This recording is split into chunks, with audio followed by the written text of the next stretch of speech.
ఇక graduate teachers MLC ఎన్నికలు సమీపిస్తున్న వేళ బీజేపీ అభ్యర్థులపై తప్పుడు ప్రచారాలు జరుగుతున్నాయని మల్కాజ్గిరి బీజేపీ ఎంపీ ఈటెల రాజేందర్ అన్నారు. విఘ్నులైన ఓటర్లు తెలుగుతో ఓటు హక్కును వినియోగించుకోవాలని కోరారు. నిరుద్యోగులు, ఉద్యోగుల సమస్యలు పరిష్కారం కావాలంటే బీజేపీ అభ్యర్థులను గెలిపించాలని విజ్ఞప్తి చేశారు. కాంగ్రెస్ ప్రభుత్వం ఇచ్చిన హామీలను అమలు చేయకుండా కాలయాపన చేస్తుందని ఆరోపించారు.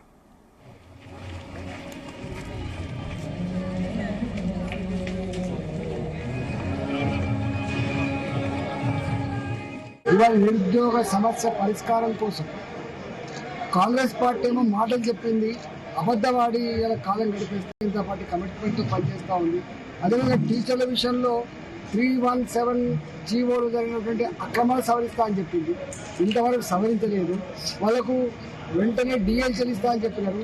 ఇవాళ 5 డిఏలు పెండింగ్ అయిపోయినాయి, ఇంతవరకు ఒక డిఏ పేమెంట్ చేయలేదు. అదేవిధంగా రిటైర్డ్ అవుతున్నటువంటి ఉద్యోగులకి రావాల్సిన బెనిఫిట్స్ ఏవైతున్నాయో బెనిఫిట్స్ కూడా గత 14-15 నెలలుగా రాని పరిస్థితి వచ్చింది.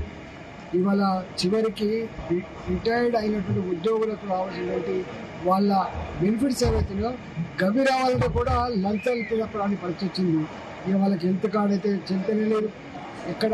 అందుకనే టీచర్లుగా, ఉద్యోగులుగా నేను ఒకటే విజ్ఞప్తి చేస్తున్నా, రేవంత్ రెడ్డి ప్రభుత్వం అరచేతిలో వైకుంఠం చూపించి ఎట్లా మోసం చేసిందో మనం చూసినాం. మోసం చేసిన పార్టీ పోటీ చేస్తలేదు కాబట్టి ఇవాళ వీటి మీద ఫైట్ చేయగలిగేటువంటి, వాటి మీద పోరాడించేటువంటి స్ఫూర్తిని భారతీయ జనతా పార్టీకి ఇవ్వాలని చెప్పి కోరుతా ఉన్నాం. ఇప్పటికే అన్ని సమస్యలు డిఏల విషయంలో, బీఆర్సీ విషయంలో, 317 విషయంలో ఇప్పటికీ కొట్లాడుతున్న పార్టీ భారతీయ జనతా పార్టీ కాబట్టి దయచేసి ఇవాళ పట్టభద్రులు అదే టీచర్లు, భారతీయ జనతా పార్టీ సపోర్ట్ చేస్తున్న అంజిరెడ్డి గారు, అదేవిధంగా మల్క కొమరయ్య గారికి ఇవాళ అటువైపునటువంటి మా సరుత్తమడి గారిని పంపించాలని చెప్పి నేను వినమ్రంగా విజ్ఞప్తి చేస్తున్నాను.